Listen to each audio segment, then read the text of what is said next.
Mul on au täna olla ise mõtlevate inimeste ees ja need kaks sõna öelda.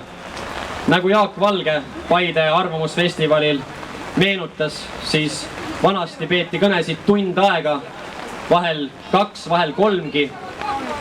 Oli inimesi, kes küsisid ja tänu sellele küsimuste küsimisele, mis sunnib vastajat ka tegelikult säilitama oma nii-öelda kompetentsi, see sunnib vastajat olema kursis. Selle nimi on meritokraatia, ehk siis me valime positsioonidele inimesi lähtuvalt kompetentsist. Nüüd oleme ajas, kus valime ettevõtetesse töötajaid ja ministreid lähtudes võrdsuse printsiibist, mitte enam kompetentsuse printsiibist. Küsimustele ei vastata, ei osata vastata, ei taheta vastata. Ja kui aus olla, siis enamik ei oska ega julgegi enam küsimusi küsida. Meie julgeme, teie julgete. Aplaus teile. Mul on hea meel näha nii palju inimesi oma nägudega, oma häälega, seismas sirge seljaga oma õiguste, vabaduste, teaduspõhisuse ja tarkade lahenduste eest ning esitades õigeid, sageli ka ebameeldivaid küsimusi. Ebameeldivaid mitte meile, vaid neile, kellel midagi karta on. Neile, kes oma rahvalt vaikselt, aga kindlalt, samm-sammu haaval vabadusi ära võtavad. Vaikselt, aga kindlalt nende õigusi piiravad ja mitte enam vaikselt, aga aina kindlamalt ja konkreetsemalt oma õiguste eest seisvaid inimesi ja neid ebameeldivaid küsimusi esitavaid kodanikke naeruvääristada, kriminaliseerida ja karistada püüavad. Ma ütlen teile, mis on tegelikult naeruväärne, mis on kohati kriminaalne ja mida tuleks karistada või mille tagajärjel tuleks inimesed vähemalt vastutuselegi võtta. Naeruväärne on see, kui vanem härra Vabaduse väljakul mannergut tinistab ja ta võetakse vastutusele. Aga Madis Millingut, kes sotsiaalmeedias relva demonstreerib ja rahva kulul kohatut aprillinalja teeb, ei võeta vastutusele. Ta ei pea isegi vabandama mitte. Naeruväärne on see, kui matemaatikaõpetajalt ja minu suur lugupidamine meie õpetajatele konfiskeeritakse kitarr, tal ei lubata mängida muusikat, avaldada oma meelsust, ta võetakse vastutusele. Kuid juhtumid, kus Igor Kravtšenko sõidab otsa meeleavaldajale suure tõenäosusega rahva raha eest ostetud mitmetonnise autoga, üritatakse vaiba alla lükata. Teda ei võeta vastutusele. Jürgen Ligi sõimab oma rahvast kolmikhüppajateks, pensionäriteks ja töötuteks. Meid, kes me seal Toompeal meelt avaldasime. Mina ütleks, et au meie sportlastele, nendele kolmikhüppajatele. Lugupidamine nendele pensionäridele, kes on väärika pensionipõlve auga välja teeninud ja vabandused meie töötute ees, kes ei ole ju tegelikult midagi muud kui kehva majanduspoliitika tulemus. Meil on kahepalgeline president, kes räägib sõnavabadusest ja teeb avaldusi näiteks Valgevene ja Aafrika teemadel, ent ei mõista sõnagagi hukka vägivalla kasutamist oma rahva vastu. Meil on tervisametnikud, kes ei vasta teabenõuetele, kes salastavad dokumente. Meil on staarteadlased, kusjuures see on naljakas, sa oled ka staar või sa oled teadlane. Kumb sa siis oled? Politseiametnikud, kes valetavad ja vassivad ja lükkavad tanki alamastme juhte selleks, et taas kord vältida vastutuse võtmist. Ja ma tean seda hästi, sest olin mina üks neist, kes siit ära väänati, kongi heideti ja selles osas on algatatud ka kohtukaasus. Aasta kodanik, härra Arkadi Popov, kes nimetab oma rahvast mõrvariteks. Head inimesed, minu ees ei seisa täna mõrvarid, vaid seisavad ühed inimlikke baasväärtusi austavad kodanikud. Inimlikud baasväärtused nagu siirus, ausus, hoolivus, abivalmidus. Irja Lutsar, kes fantaasiamaailmas käsutab vist juba kaitseväge või kui tema sõnadest lähtuda, siis suisa sõjaväge. Hea rahvas, kes meie riiki hetkel tegelikult siis juhib? Me oleme kriitilisel teel nii mitmes mõttes ja sellele kriitilisele teele on meid juhtinud Terviseamet, korrumpeerunud valitsus ja politseikindral. Ja me jätkame sellel kriitilisel teel nii kaua, kuni inimesi ei hakata vastutusele võtma. Tegudel peavad olema tagajärjed, headel head, halbadel halvad ja saatuslikel saatuslikud. Võiks küsida minult, et kes ma siin täna olen seda juttu rääkima. Ja kes mind veel ei tea, siis ma olin kunagi sportlane, kes on mõistetud süüdi kihlveopettuste rahvusvahelises organiseerimises. Küll ilma kohtuprotsessita, kuid see ei väära asjaolu, et ka minul oli süü. Karistuseks järgnes sellele eluaegne ülemaailmne keeld. Minu unistus saada sportlaseks maeti maha. Ma pidasin pikka aega viha, haudusin kättemaksu, kuid sain aru aastate jooksul, et see ei vii mitte kuskile. Viga on minus, mind võeti vastutusele ja ma pidin oma tegude eest maksma hinda. See on üks põhjus, miks ma täna saan siin kõva ja selge häälega seista õiguste ja vabaduste eest, väärikuse eest. Viimase aasta jooksul on juhtunud üle pika aja ühed kahetsusväärsemad sündmused siin riigis. Märkimisväärne osa neist viimase 3 kuu jooksul. Ja see on meie süü.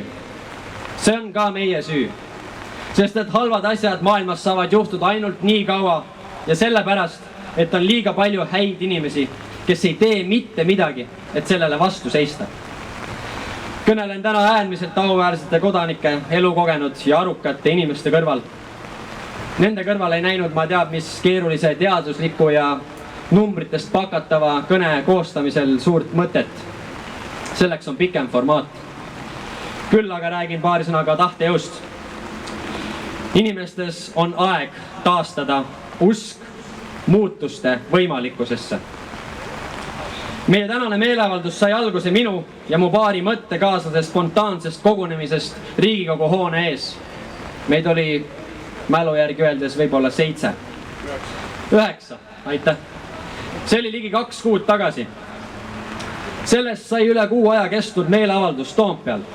Tänu millele oleme täna siin, tänu millele oleme loonud erinevaid töögruppe ning meid on kajastatud. Tõsi küll, nii üht kui teistpidi. Küll lamemaalaste, küll Kremli käsilastena. Teisalt oleme me üles leidnud oma mõttekaaslased ja mul on hea meel, et te täna siin olete. Ajalugu on näidanud, et kui püsti tõuseb circa 5% juhtudel vähemgi elanikkonnast, siis on muutus paratamatu. Hea rahvas, me kasvame ja muutus on paratamatu. Millal ja millised muutused täpselt aset leiavad, on praegu raske öelda. Tulevik on igavesti muutuv, lähtuvalt sellest, mida olevikus teeme. Ja ma ütlen teile, me teeme õiget asja. Lõviosa meie sugustest inimestest ei taha valitseda. Me oleme selleks kapteni sillale valinud endale esindajad. Tõsi küll, me ei ole valinud praegust valitsuskoalitsiooni. Ma olen nõus, see on raske töö. Nende inimeste ees tuleb nii mitmeski mõttes tegelikult müts maha võtta, sest nemad peavadki maha müüma oma hinge ja põhimõtted selleks, et seal toimetada. Rõhutan, et nad ei saaks olla nendel positsioonidel, kui nad ei räägiks seda juttu, mida nad räägivad. Kui nad ei valetaks, kui nad ei vassiks. See on kõik selleks tegelikult ka osaliselt, et meie saaks olla sõbrad, saaks tegeleda huvidega ja piltlikult öeldes nautida sõitu selles paadis. Sest lõppude lõpuks oleme me kõik ühes paadis. Nüüd aga, kui tuleb välja ja see on tulnud välja, et see kaptenisillal toimetav seltskond on meile märkamatult pööranud laeva kuristiku suunas, müües maha oma rahva ja rahva andmed, härra Jüri Ratas, karistades inimesi, kes käivad ringi oma näoga ja valivad hingata värsket õhku, püüdes kriminaliseerida vaba sõna ja arvamust, püüdes müüa maha meid formuleeruvale Euroopa Ühendriikidele. Vaadake, head inimesed, siis seda ei saa enam nimetada vabaduseks ja siis ei saa meie enam öelda, et mis te seal laulate, veel ei ole ju nii hull. Suund on selge. Me oleme teel kuristikku ja sealt ei ole enam tagasiteed. Ja sellisel juhul on iga ennast eestlaseks pidava kodaniku kohustus ühineda pingutuses, vahetada välja osa seal kapteni sillal tegutsevast seltskonnast. Sest nad ei teeni enam seda rahvast ega selle riigi huve. Nad teenivad mingeid teisi huve. Mida me siis teha saame? Mida me saame teha maailmas, kus suured kalad söövad väikseid kalu ja väiksed kalad söövad krevette? Head sõbrad, me ei ole suur kala. See on kurb, aga see on tõsi. Me oleme see krevett. Ja iga inimene võib endast siin mõelda kui sellest krevetist. Ka mina olen väike mees tegelikult. Ma olen 1,75 pikk ja kaalun 73 kilo. Satun alati esimeseks sihtmärgiks nendele suurtele kaladele. Ja mind on ähvardatud. Mu vanemate auto uksed on kriibitud võtmete ja nugadega ära. Mind on kutsutud eraviisilistele vestlustele linnas või kohvikus jällitajad, keda te ei leia mitte ühestki politseiregistrist. Ja käsi südamel, see on tõde. Kui ma oleksin lamemaalane ja räägiksin rumalat juttu, siis tekib küsimus, milleks selline hirmutamine. Lamemaalasele võib-olla naerdaks ja lastaks tal ajada oma rida. Aga osadele meist peetakse juba jahti. Väänati mu käed selja taha ja visati mind kongi siin Vabaduse väljakul. Ning saadeti järgi mulle ka Toompeale tervise Gestapo peale seda, kui olin pidanud debatti õhtusaates härra Üllar Lannoga, kuhu kadusid narkootikumid. Mida saab siis teha see väike krevett? Mida saan teha mina? Mida saate teha teie? Mida saab teha väike Eesti? Kas igavesti põgeneda? Jah, see on üks variant, aga siis me ei saagi kunagi mõelda, mida me tegelikult tahaks teha, kuhu me tegelikult tahaks minna, sest oleme nagu orav rattas, kogu aeg jookseme. Kas üritada siis kõigile meeldida? Ka see on variant, aga me ju teame, et meie heaolu sõltub sel juhul sellest, mis tuju ja kui kaua parajasti suurel kalal on ja kas tal on nälg või mitte. Aga mis siis, kui krevett oleks tark, arukas ja vajadusel mürgine? Me saame siis saada targemaks, me saame tutvuda, me saame uurida, me saame mõelda rohkem, olla paremini informeeritud. Ja see on üks meie relv. Teine meie relv on ju, mina õppisin poksima ja ma löön kuradi kõvasti, aga sellepärast, et ma olen väike mees. Mis siis riigil? Riigi puhul on ju selleks meie teadus. Ja meie teadus on masendavalt alarahastatud. See on alla 1% meie SKP-st. Pole ime, et jäämegi sabas sörkima. Ja pole ime, et meie teadusnõukoda ei suuda meid tervisekriisist välja juhtida. Küsimus on see, kas nad seda tegelikult teha tahavadki. Meie tarbime infot tänapäeval inglise keeles, vähemalt suur osa meist.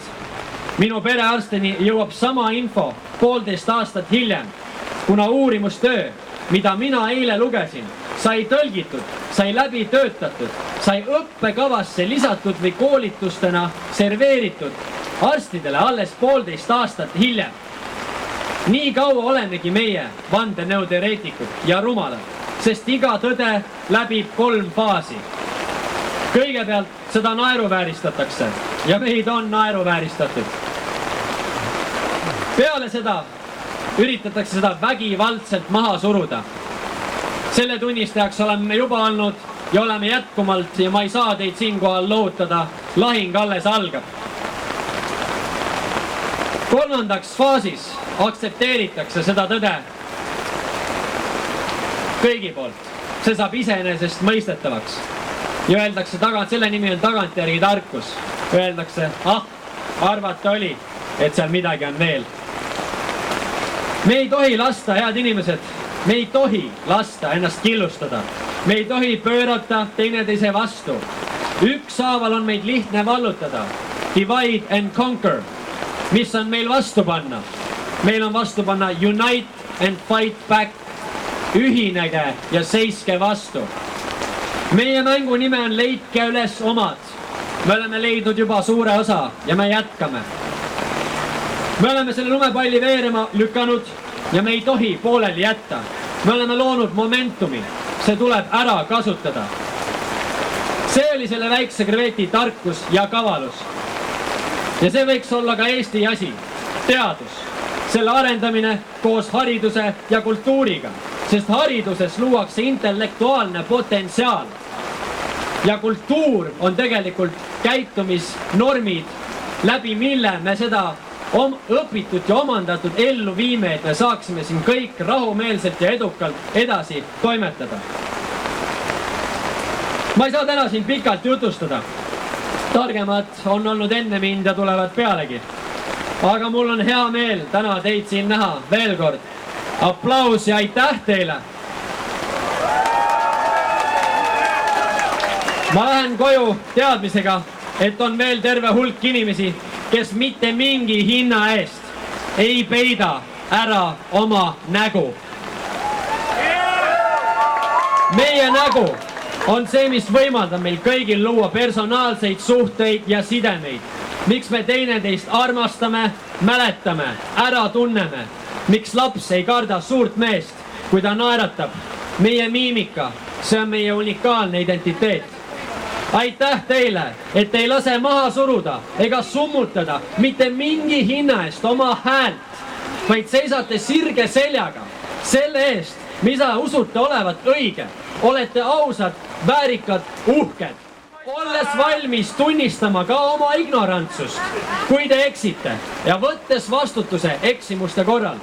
Ja aitäh teile lõpetuseks, et ei müü mitte mingil juhul, mitte mingi hinna eest maha oma hinge. Elagu Eesti!